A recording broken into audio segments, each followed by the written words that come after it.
What is the big question that our Learning Futures Collaborative is collectively trying to research? The question we're using to guide our work in the LFC is how can we increase awareness, exploration, and identification of actionable possibilities for transformative educational futures around the world. Looking at data and knowing that UNESCO predicts that we're going to need 44 million teachers across the world, most of those in the global south by the year 2030, which is about 5.5 years away, is a really startling statistic. That things that are working well, regardless of country or population, need to be shared, and giving people the opportunity to share that, to highlight their successes, but to also highlight challenges and talk about that with others of like-minded background and interest helps create opportunity.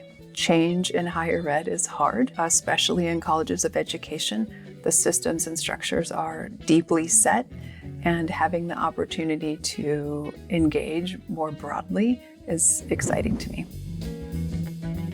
So we've had quite a number of international projects in MLFTC in the last several years, and that has introduced us to a wide range of people to bring them together in a way that highlights the really innovative work that's happening in many contexts. In Morocco, we did work with teacher preparation faculty across both the Ministry of National Education and the Ministry of Higher Education, which is really important to bring together those two components of preparing and serving teachers. We also currently have a project in Morocco where we're working with pre-service teachers in a virtual exchange. They also have an opportunity to be part of these Possible Education Futures Labs. We have a project right now in Egypt where we're again working with teacher preparation faculty as well as administrators in those programs to look at how they can better support pre-service teachers as well as in-service teachers. Our challenges are the same across country and context or culture.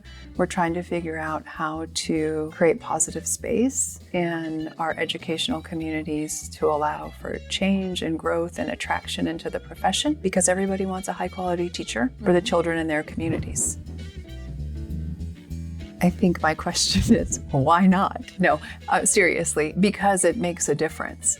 There's so much publicity around education and educational challenges that thinking about different structures and ways to tell stories or to create awareness and a space for people to explore and identify different possibilities for educational futures helps us get closer to answering the question of, what is the education we owe young people and what are young people going to need in the future? And so changing the narrative, adapting experiences across countries and contexts to help advance and move the field forward is probably one of the biggest motivators. There's great work happening around the world. For example, we have partners in our network in Algeria who are doing really innovative work using universal design for learning in STEM schools for PK-12 students. So I'm excited about being part of a platform that can elevate those innovative practices that are already happening and a way for us to kind of spread the good word around. Being able to share that to perhaps motivate and inspire others is truly wonderful.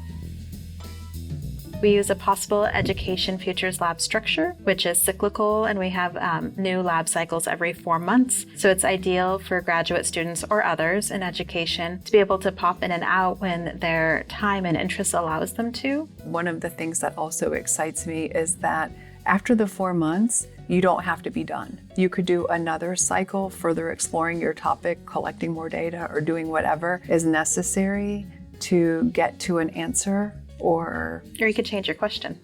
That too, because the possibilities are endless. And so we'd invite you to join our Possible Education Futures Labs. For more information, you can go to learningfutures.education.asu.edu. Thank you. Thank you.